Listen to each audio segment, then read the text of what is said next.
정진튜브는 보험 가입을 유도하거나 특정 상품을 홍보하는 채널이 아님을 알려드립니다. 자, 시청하시기 전에 구독과 좋아요 꼭 좀 부탁드릴게요. 자, 이렇게 위험한 전동 킥보드, 내가 타도 문제지만 다른 사람이 타는 전동 킥보드에 내가 다치는 것들도 이제 대비를 해야 될 텐데요. 현명하게 알고 대비하는 정진튜브 구독자님들을 위해서 전동 킥보드 특집을 한번 만들어 봤습니다.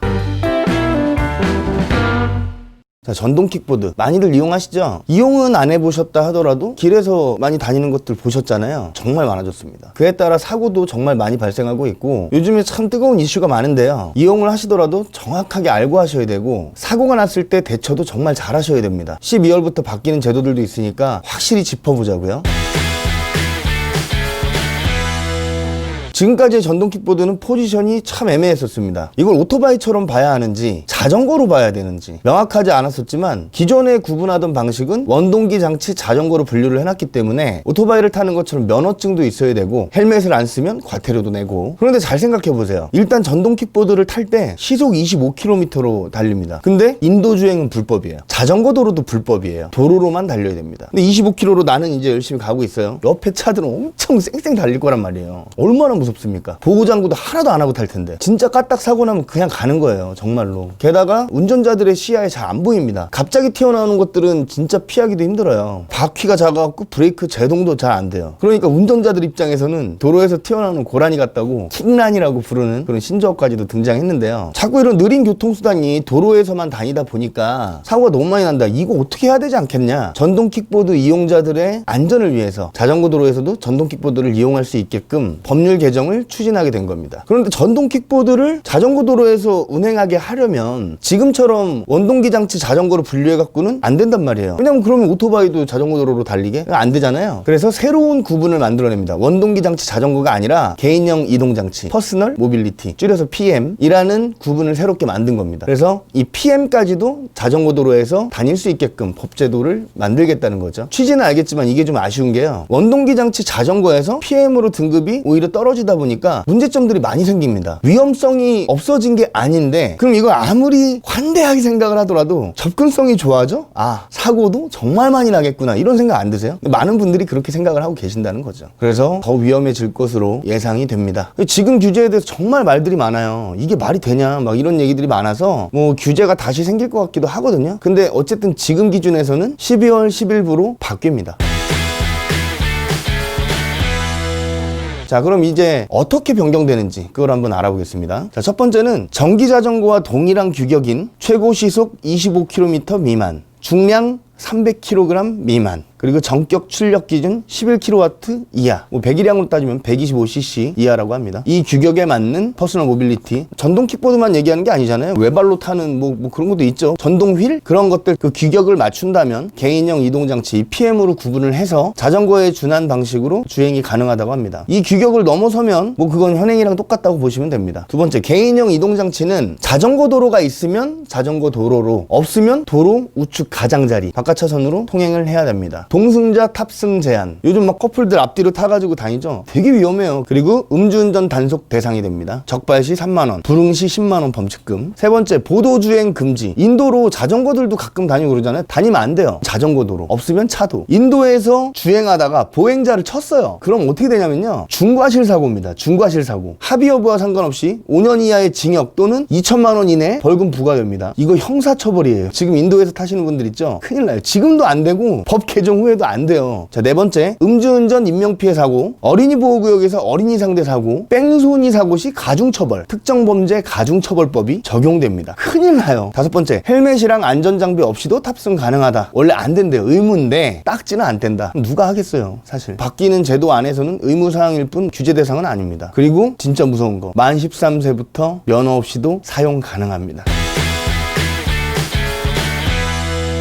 자, 영상을 만드는 중에 새로운 뉴스들이 떠서 좀 추가로 말씀드리면 법이 완화되는 것에 대해서 정말 말이 많은 것 같아요. 사고율은 계속 늘어나는데 왜 완화를 시켜주냐 뭐 그런 얘기들이죠. 완화가 됐다가 그 후에 법이 좀 바뀔 것 같은데 지켜봐야죠. 지금 공유 킥보드 업체들이 제도가 변경이 되더라도 만 16세 이상만 탑승하게 하겠다 뭐 그런 얘기들을 하는데 그렇다 하더라도 어찌어찌 그냥 만 13세가 탔어요. 뭐 그래도 불법은 아니니까. 근데 여기서 있잖아요. 잘 좀 생각해 보세요. 첫 번째로 만 13세면요 미성년자죠. 근데 미성년자 운전자가 사고를 냈을 때 책임 소재 묻기가 쉽나요? 쉽지 않죠. 일단 이게 첫 번째 문제입니다. 그리고 또 하나, 만 13세가 타요. 그럼 만 12세 안 탈까요? 형들이 뭐 이렇게 같이 놀다 보면은 야 너도 타봐 해줄 수 있잖아요. 자, 이게 진짜 웃긴 게 만 12세가 뭐 어쨌든 간에 탔어요. 얘네들이 이제 운행이 미숙한 거야. 차를 들이박았어요, 얘네가. 근데 박았죠. 근데 하필이면 거기가 스쿨존이었던 거야. 그럼 어떻게 됩니까? 가만히 있던 운전자가 민식이법에 걸려요.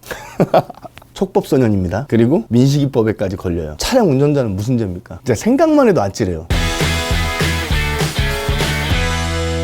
보험 적용 여부에 앞서서 아셔야 될 것들이 있습니다. 첫 번째는요, 통지 의무예요. 저 이거 영상 만들어 드렸잖아요. 이거 한번 꼭 보고 오세요. 자, 통지 의무. 보험 가입을 할 때 내가 어떠어떠하다라고 알려야 될 의무가 있잖아요. 근데 가입 후 알릴 의무라는 것도 있습니다. 그걸 통지 의무라고 하는데 이 부분을 안 했을 때 약관에서 뭐라고 얘기합니까? 해지할 수도 있다라는 얘기까지 나옵니다. 약관에 써 있어요, 이거는. 근데 이 가입 후 알릴 의무, 통지 의무가 손해보험에만 있다고 알고 계신 분들이 있는데 생명보험이든 손해보험이든 둘 다 상관없이 어쨌든 실손료비 가입하셨으면 그분도 하셔야 되고, 그리고 생명보험에서 손해보험 느낌 나게 만든 상품들 중에서 가입 후 알릴 의무를 꼭 해야 되는 상품들도 있어요. 그런 경우에는 이걸 반드시 하셔야 돼요. 뭘 얘기해야 됩니까? 나 퍼스널 모빌리티 타고 있어 라고 얘기를 해야 됩니다. 그러니까 지금은 이게 뭐예요? 구분이 원동기 장치 자전거죠. 이게 이제 법이 바뀌고 나서는 어디다 적용시켜야 할지는 뭐 보험회사도 움직이긴 하겠죠. 위험하니까는 뭐 그런 항목들을 추가를 하거나 뭐 얘기를 할 텐데, 어찌됐건 이걸 지속적으로 타게 됐을 때는 보험회사에 반드시 알리셔야 됩니다. 그렇게 되면 보험회사에서 어떤 액션을 취하냐,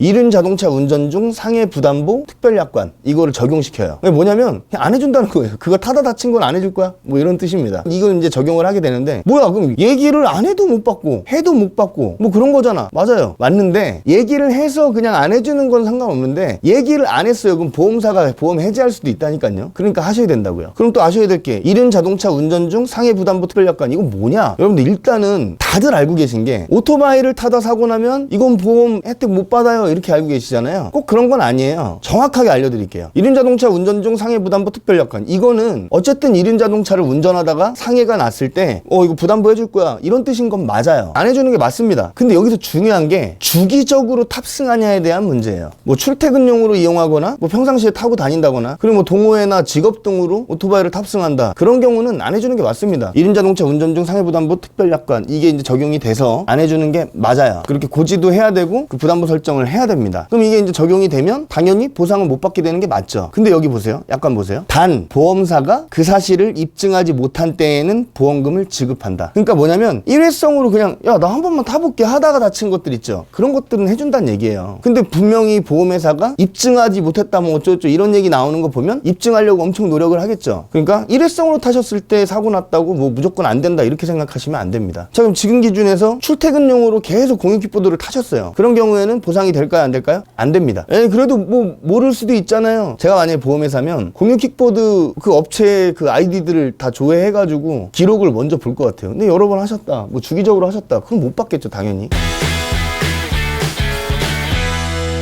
자, 그럼 이제 사고가 났을 때 상황별로 한번 알아보겠습니다. 첫 번째는 내가 전동 킥보드를 타고 가다가 내가 다친 경우, 나 혼자 다친 경우가 있겠죠. 그런 경우에 어떻게 된다고요? 말씀드린 대로 생명보험 중에서 가입 후 알릴 의무가 없는 상품들은 보상이 됩니다. 그리고 손해보험, 실손의료비, 그리고 생명보험에서 가입 후 알릴 의무가 있는 그런 상품들은 당연히 보상되지 않겠죠. 근데 지속적으로 이용한 게 아니라 진짜 한 번 탔는데 사고가 난 경우는 보험회사에서 지속적이라는 걸 입증하지 못한 때에는 보상이 가능하다라는 거. 그리고 킥보드 제조사나 아니면 공유 킥보드 업체들이 가입한 보험들이 있긴 있어요. 근데 제품 하자로 인한 사고 시 보상해주는 게 대부분이고 충분하지도 않고, 두 번째, 내가 전동 킥보드를 타고 가다가 남을 다치게 하거나 아니면 뭐 물건을 파손시켰거나 아니면 차를 들이박은 경우, 이런 경우에 일상생활 배상 책임 얘기 가끔 하시는 분들이 있는데 일상생활 배상 책임 약관을 보여드릴게요. 자, 이렇게 써 있습니다. 항공기, 선박, 차량, 이륜 자동차 및 이에 준하여 원동력이 인력에 의하지 않고 전동장치에 의해 움직이는 모든 개인형 이동장치, PM은 다 포함되겠죠? 예, 이거 안 해준다고 명시돼 있습니다. 그러면은 내가 뭔가 배상을 해줘야 될 텐데 이게 쉽지가 않을 거 아니에요. 근데 진짜 무서운 게 있어요. 2020년 11월 10일 보험소비자 권익보호 등을 위한 자동차보험 표준약관이 개정됐어요. 이게 뭐냐? 피해자 입장에서, 피해자, 사고를 당한 입장에서 이 사람 당연히 보험도 없을 거고 나한테 뭔가 물어줄 상황이 안 되는데 배째래요, 나 모르겠대, 이런 상황 생길 수 있잖아요. 그런 경우에는 일단은 이 사람한테 보상받기 전에 본인이 가입하거나 아니면 본인 가족 가족이 가입한 자동차 보험의 무보험차 상해 특약으로 먼저 치료를 다 받을 수 있습니다. 여기서의 가족은 본인, 부모, 자녀, 그리고 배우자, 배우자의 부모까지 가능해요. 이게 가족이에요. 그러니까 거기에 해당되신다면 본인이 자동차 보험을 갖고 있지 않더라도 가족들이 갖고 있는 경우에는 해당이 된다. 형제 안 됩니다. 뭐 며느리라든지 사위 안 됩니다. 뭐 어쨌든 근데 이게 왜 무섭냐고요? 가해자 입장에서 되게 무서운 거죠. 자, 사고를 냈어요. 나는 지금 물어줄 수 있는 게 없어요. 아, 죄송하다, 어떡하냐 막 이러고 발 동동 구르고 있는데 이 사람은 자동차 보험으로 치료를 받습니다. 근데 보험회사가 그거 공짜로 해줄 것 같으세요? 다 해줬죠. 그럼 이거 원인은 누구한테 있어요? 자동차 보험회사가 잘못한 건 아니잖아요. 내 잘못입니다. 치료 비용이라든지 위자료, 뭐 후유장애, 뭐 어마어마하겠죠. 그걸 다 저한테 때리는 거예요. 당신이 내세요 하면서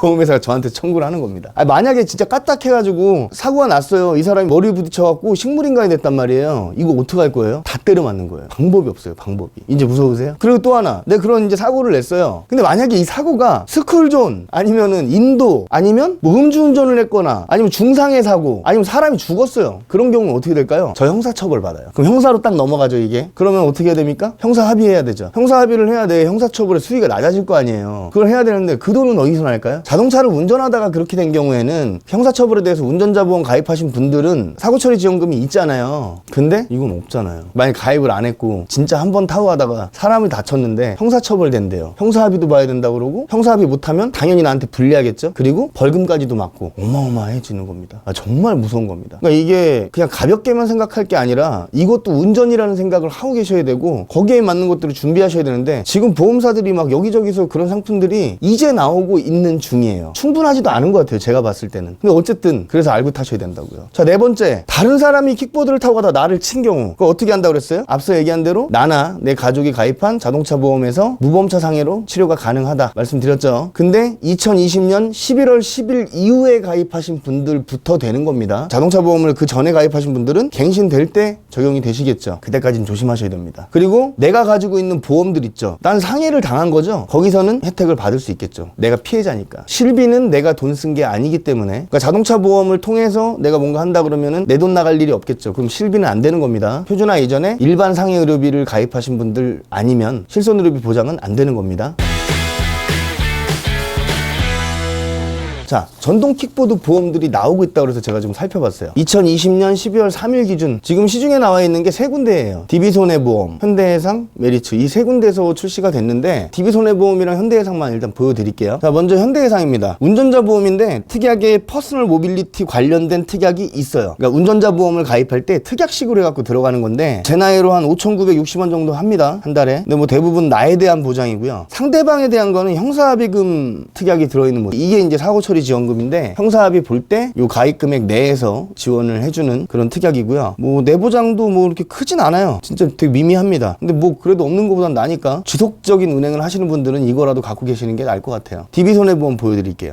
DB손해보험은 원래도 오토바이 운전자 보험이 좀 유명해요. 자, 이 오토바이 운전자 보험에서 그러니까 설정해서 오토바이냐 뭐 이렇게 있어요. 거기에서 PM을 설정하면 이렇게 가입이 돼요. 뭐 현대랑 좀 다른 거는 입원 일당이 있고 뭐 이런 거겠죠. 근데 진짜 고만고만하네요. 없는 거보단 나니까 뭐 생각들은 해보시고요. 이거 뭐 상품 홍보 아니고요. 저한테 가입 문의하지 마세요. 근데 일단은요 그냥 안 타셨으면 좋겠어요. 여러분들 진짜 위험해요. 이거 갖다 어떻게 뭐 보장이 되겠습니까? 또 전동 킥보드를 공유로 안 하시고 진짜 구입해서 타시는 분들 있잖아요. 주의하셔야 될 게 충전할 때 집에서 충전해야 되잖아요. 전동 킥보드 불량 배터리로 인한 화재가 엄청나게 많아진다고 합니다. 그러니까 그것도 조심하셔야 돼요. 배터리가 갑자기 펑 하고 터지거나 불이 막 붙어요. 항상 주의하시고 하셔야 될 텐데 그냥 안 타셨으면 좋겠어요. 정말.